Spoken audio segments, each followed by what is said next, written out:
Assalamualaikum warahmatullahi wabarakatuh. Pada kesempatan ini, kita akan melanjutkan pembahasan tentang bagaimana kontribusi Indonesia untuk dunia internasional. Pada kesempatan ini kita akan membahas bagaimana peran Indonesia dalam OKI, kemudian APEC, deklarasi Juanda dan dampaknya bagi dunia, dan Jakarta Informal Meeting atau JIM. Kita mulai dari pembahasan tentang Organisasi Kerjasama Konferensi Islam atau disingkat OKI. OKI dibentuk tanggal 25 September 1969 berdasarkan KTT Islam di Rabat, Maroko yang diprakarsai oleh Raja Faisal dari Arab Saudi dan Raja Haisan dari Maroko. Kenapa kok diadakan seperti itu? Karena waktu itu dunia Islam prihatin terhadap berbagai masalah yang dihadapi oleh umat Islam. Nah, adapun sebab khusus dibentuknya OKI yaitu ketika dibakarnya bagian dari Masjid Al-Aqsa pada tanggal 21 Agustus 1969. Nah, adapun pelaku pembakaran itu menurut pemerintah Israel yaitu Dennis Michael Rohan, yaitu merupakan turis asal Australia yang mengaku sebagai utusan Tuhan. Nah, Rohan waktu itu berkata dia ingin mempercepat kedatangan sang juru selamat yang menurutnya hanya bisa dicapai dengan cara membiarkan orang-orang Yahudi membangun sebuah kuil di tempat Masjid Al-Aqsa, di mana diklaim bahwa tempat itu dahulunya merupakan kuil yang didirikan oleh Nabi Sulaiman. Nah, kemudian pembakaran Masjid Al-Aqsa sendiri itu tidak hanya terjadi satu kali. Ada beberapa kali insiden kebakaran tentang Masjid Al-Aqsa.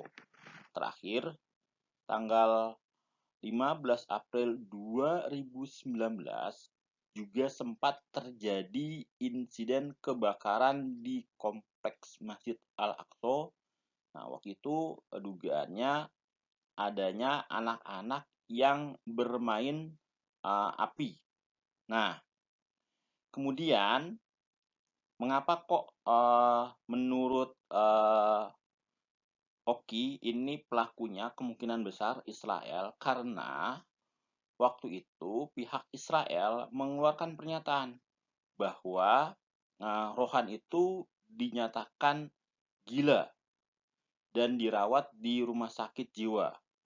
Nah, kemudian penyelidikan terhadapnya berarti dihentikan, tapi banyak pihak yang meragukan jika Rohan itu merupakan satu-satunya pelaku. Bisa jadi ada banyak pelaku-pelaku yang lainnya.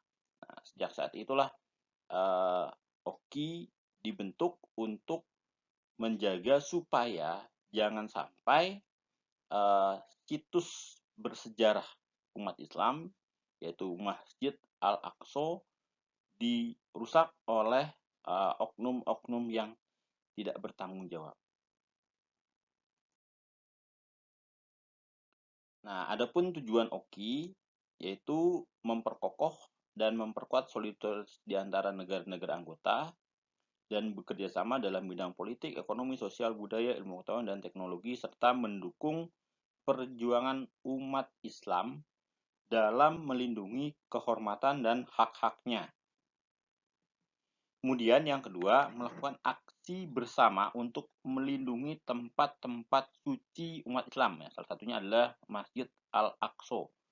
Kemudian memberi dukungan serta semangat terhadap pemerintah dan warga Palestina dalam memperjuangkan hak-haknya serta kebebasan untuk berdiam di wilayahnya. Nah, sebagaimana kita ketahui sampai sekarang itu warga Palestina masih dalam tanda kutip ya di bawah tekanan dari pemerintah Israel.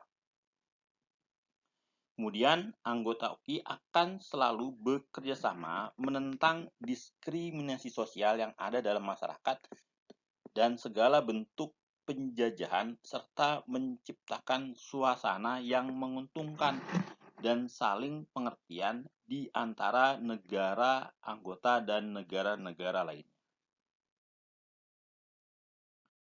Adapun peran Indonesia dalam OKI diantaranya Indonesia turut serta mendamaikan konflik yang terjadi antara Pakistan dan Bangladesh. Kemudian Indonesia juga turut serta mengatasi persoalan minoritas Muslim suku Moro di Filipina. Dan kemudian Indonesia juga pernah mengajukan resolusi tentang solidaritas Islam dunia yang diterima secara spontan oleh para negara peserta KTT OKI di Taif, Arab Saudi tahun 1981.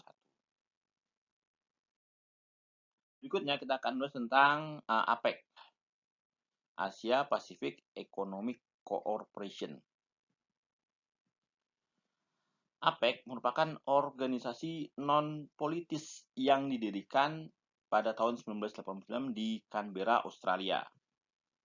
APEC lebih senang menggunakan istilah ekonomi anggota, bukan negara anggota, karena masuknya beberapa wilayah yang itu oleh beberapa pihak itu bermasalah. Contohnya adalah Taiwan dan Hong Kong. Nah, Taiwan dan Hong Kong itu kan di tahun 89 itu bermasalah dengan Republik Rakyat Cina karena menurut RRC Taiwan dan Hong Kong adalah bagian dari wilayah mereka. Makanya kemudian sering disebut sebagai ekonomi anggota supaya tidak menimbulkan permasalahan. Nah, APEC ini secara umum bertujuan mengukuhkan pertumbuhan ekonomi dan mempererat komunitas negara-negara di kawasan Asia Pasifik. Adapun tujuan didirikannya APEC, yang pertama mendorong pertumbuhan ekonomi demi kesejahteraan bersama di wilayah Asia Pasifik, kemudian mendorong dan memfasilitasi perdagangan dan investasi yang lebih bebas dan terbuka di kawasan Asia Pasifik. Jadi poinnya adalah perdagangan bebas. Kemudian mempererat hubungan sesama negara anggota untuk memperjuangkan kepentingan ekonomi bersama pada berbagai forum-forum internasional. Kemudian mendukung pertumbuhan ekonomi yang berkelanjutan dan kemakmuran di kawasan Asia Pasifik. Adapun peran Indonesia dalam APEC yaitu Indonesia pernah menjadi tuan rumah KTT APEC di Bogor tahun 1994. Seperti yang kalian lihat, di sini ada gambar Presiden Soeharto yang beliau tengah berbicara dalam KTT tersebut. Kemudian KTT di APEC juga menghasilkan deklarasi Bogor. Nah, kemudian menghasilkan kesepakatan perdagangan dan investasi terbuka di kawasan Asia Pasifik yang rencananya waktu itu dimulai pada tahun 2010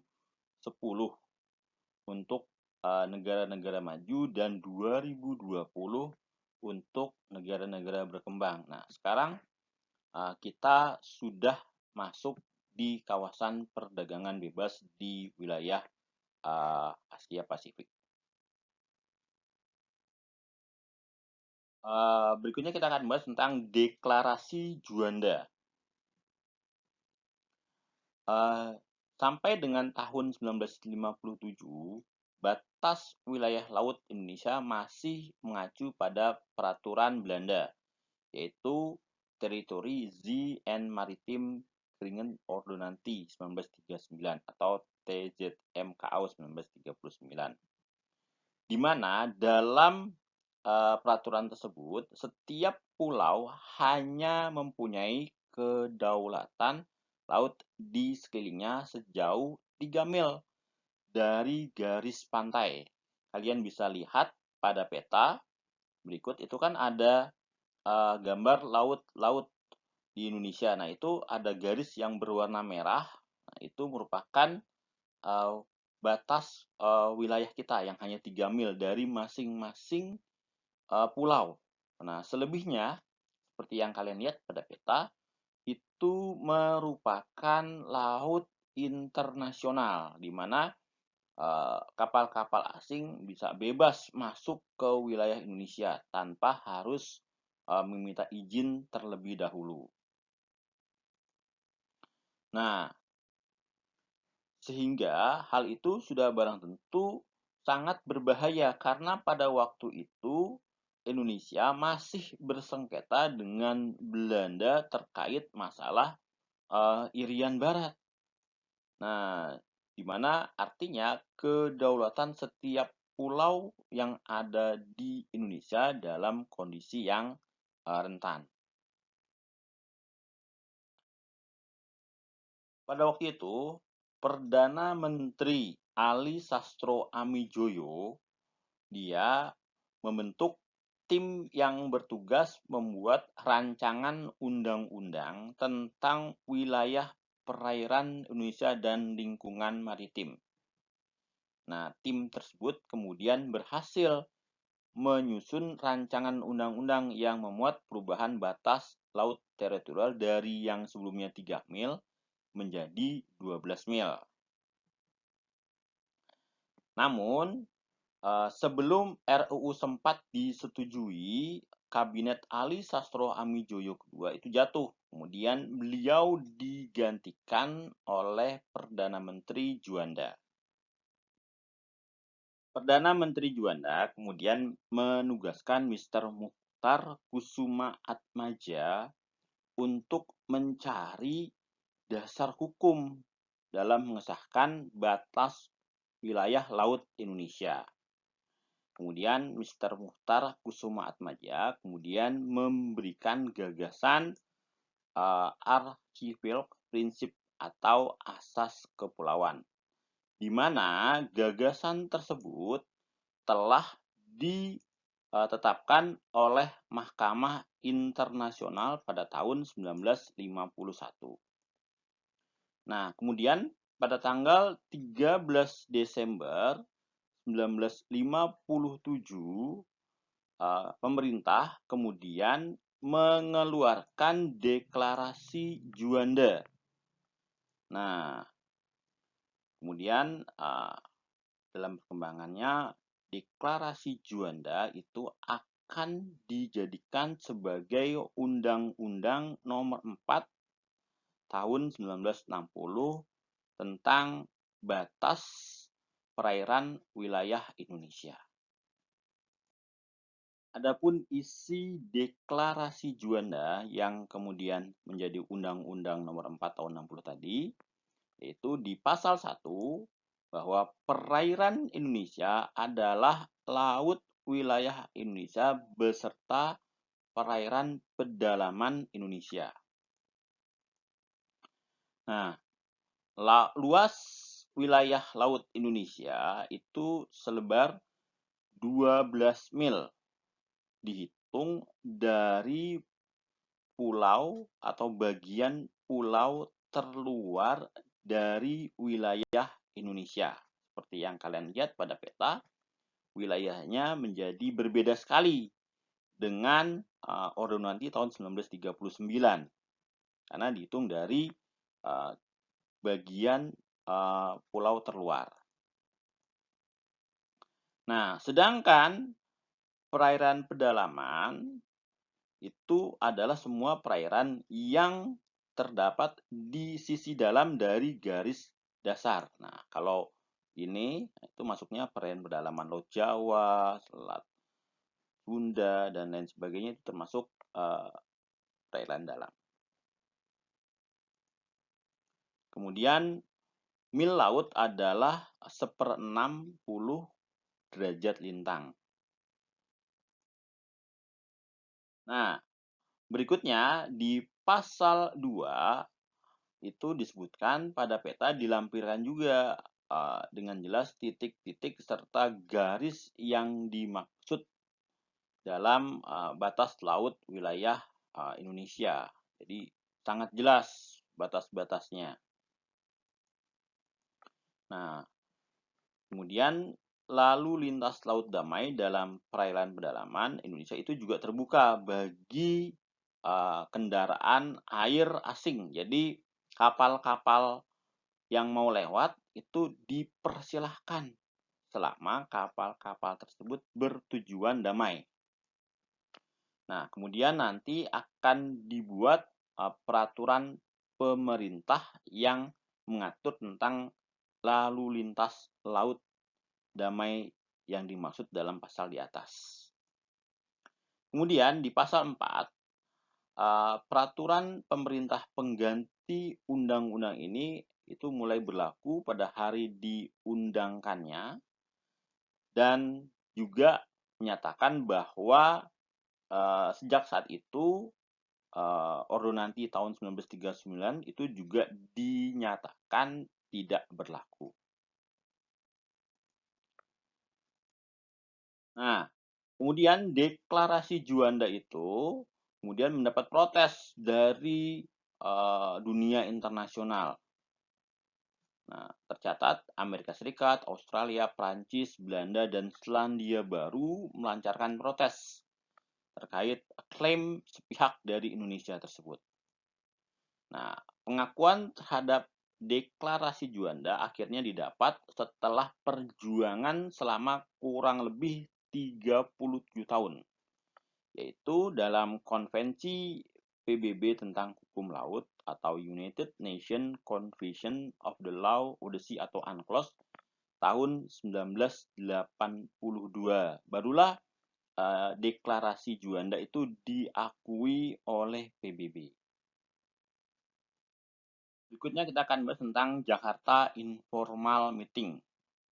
Tapi jika kita mau membahas tentang Jakarta Informal Meeting itu tidak bisa dilepaskan dari adanya konflik Kamboja. Maka sebelum kita bahas tentang Jakarta Informal Meeting, kita akan bahas terlebih dahulu bagaimana awal mula terjadinya konflik di wilayah Kamboja. Nah, Kamboja itu awalnya merupakan jajahan Prancis, sama seperti wilayah Vietnam, Laos, atau Indochina, Prancis waktu itu wilayahnya. Nah, kemudian Kamboja mendapatkan kemerdekaannya tanggal 9 November 1953. Nah, Kamboja waktu itu kemudian membentuk monarki konstitusional dengan pemimpinnya yaitu Pangeran Norodom Sihanouk dan Perdana Menterinya yaitu Jenderal Lon Nol. Nah, kemudian yang menarik ketika terjadi Perang Vietnam antara Vietnam dengan Amerika Serikat, Kamboja waktu itu bersikap netral. Vietnam diperbolehkan menggunakan pelabuhan Kamboja untuk memasok persenjataan dan makanan. Sementara Amerika Serikat juga diberi izin untuk menggembom tempat-tempat persembunyian pasukan Vietcong.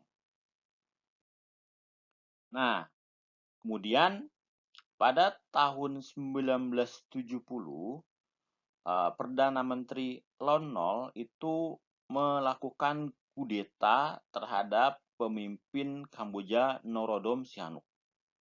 Kenapa kok Lon Nol melakukan kudeta? Alasannya Pangeran Sihanouk mengizinkan pasukan-pasukan Vietnam itu untuk masuk, kan tadi mengizinkan untuk wilayahnya untuk distribusi makanan. Nah, itu dianggap sebagai pelanggaran terhadap kedaulatan Kamboja. Kemudian juga menurut Lon Nol, Sihanouk itu dianggap otoriter karena bertindak tanpa memperhatikan undang-undang. Kemudian menurut Lon Nol yang ketiga, Sihanouk juga dianggap pilih kasih terhadap orang-orang yang duduk dalam pemerintahan. Nah, itu kebanyakan diisi oleh orang-orang terdekat atau dari keluarga Sihanouk.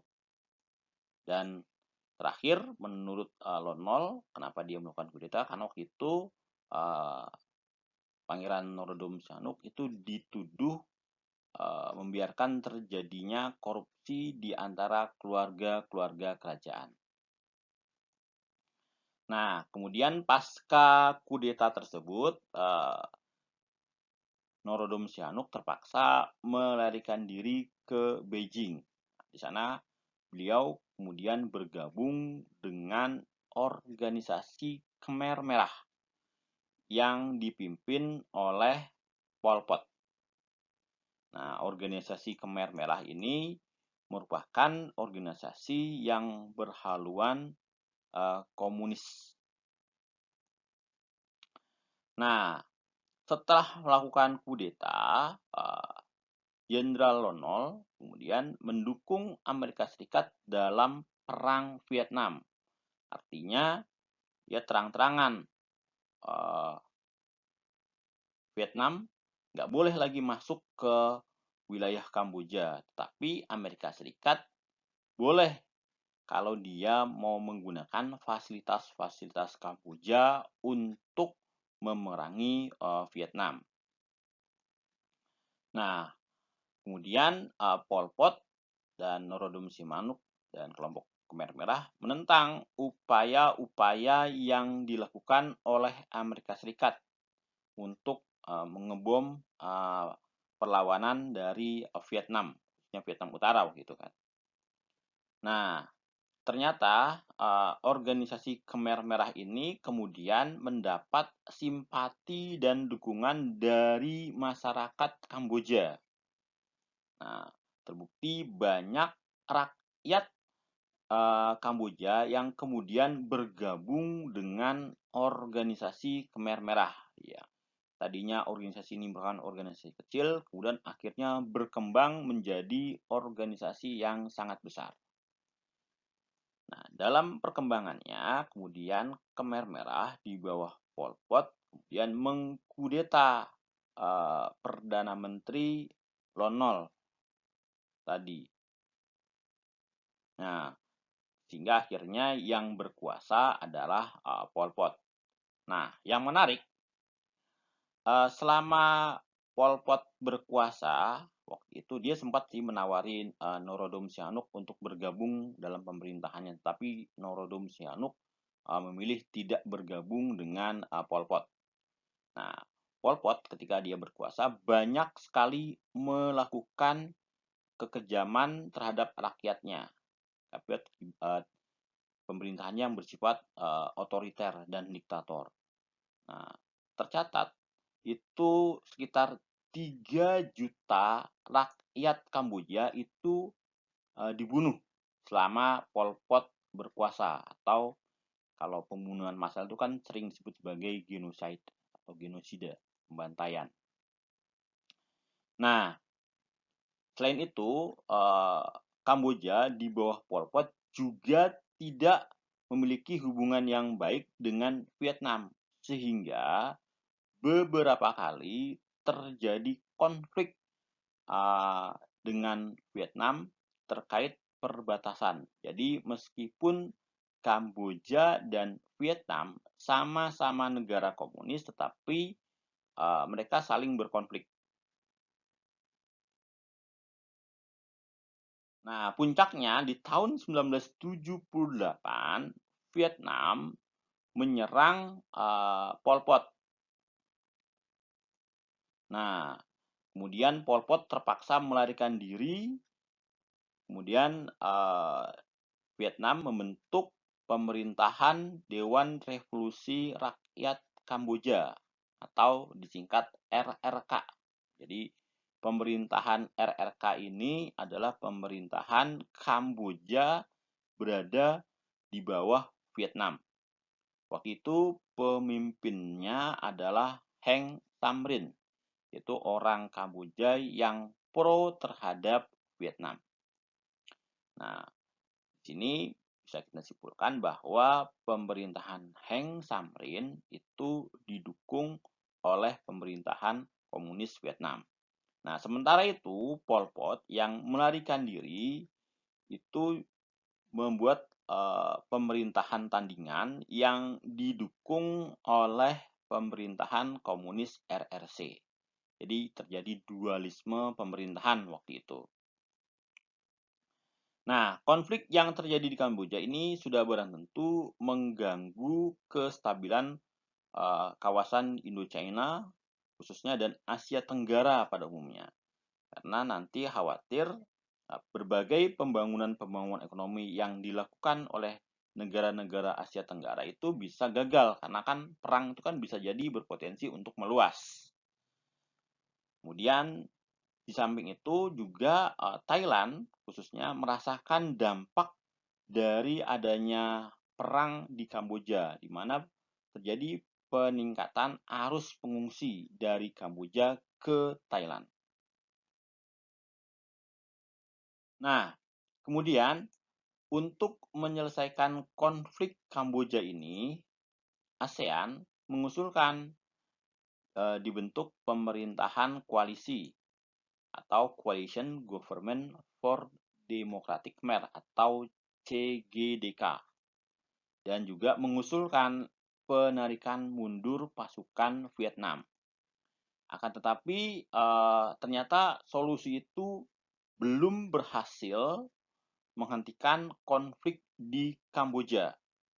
Tentara Vietnam masih berada di Kamboja dan CGDK itu juga belum mendapat legitimasi dari rakyat. Nah, kemudian Menteri Luar Negeri Indonesia waktu itu Ali Alatas mengusulkan bagaimana jika diadakan pertemuan informal untuk menyelesaikan masalah Kamboja ini. Nah, kemudian usulan itu diterima. Nah, akhirnya diadakanlah event yang disebut sebagai Jakarta Informal Meeting atau JIM. Jakarta Informal Meeting itu terdiri dari beberapa pertemuan. Pertemuan pertama terjadi tanggal 25 sampai 28 Juli 1988. Pertemuan kedua terjadi pada bulan Februari 1989. Dari pertemuan tersebut, itu kemudian disepakati bahwa pasukan Vietnam akan ditarik dari Kamboja. Kemudian juga akan dibentuk pemerintahan yang mengikutsertakan berbagai kelompok-kelompok yang bertikai. Kan tadi kan ada banyak kelompok tuh, ada kelompoknya Pangeran Norodom Sihanouk, kemudian ada kelompoknya Pol Pot, kemudian juga ada kelompoknya Heng Samrin. Nah, jadi itu semua kelompok-kelompok yang ada itu duduk bersama nanti buat pemerintahan yang bareng-bareng lah. Nah, hal itu ternyata memiliki peranan yang sangat penting dalam upaya penyelesaian masalah Kamboja. Nah, kemudian Indonesia dan Prancis dipercaya untuk memimpin konferensi tingkat tinggi yang membahas masalah Kamboja pada bulan Juli 1989 di Paris dan kemudian dilanjutkan dengan perundingan di Tokyo, Jepang pada tanggal 4 Juni 1990. Dan terakhir diadakan Kesepakatan Paris tahun 1991. Jadi bisa disimpulkan Jakarta Informal Meeting atau JIM ini membuka jalan bagi terjadinya perdamaian di wilayah Kamboja.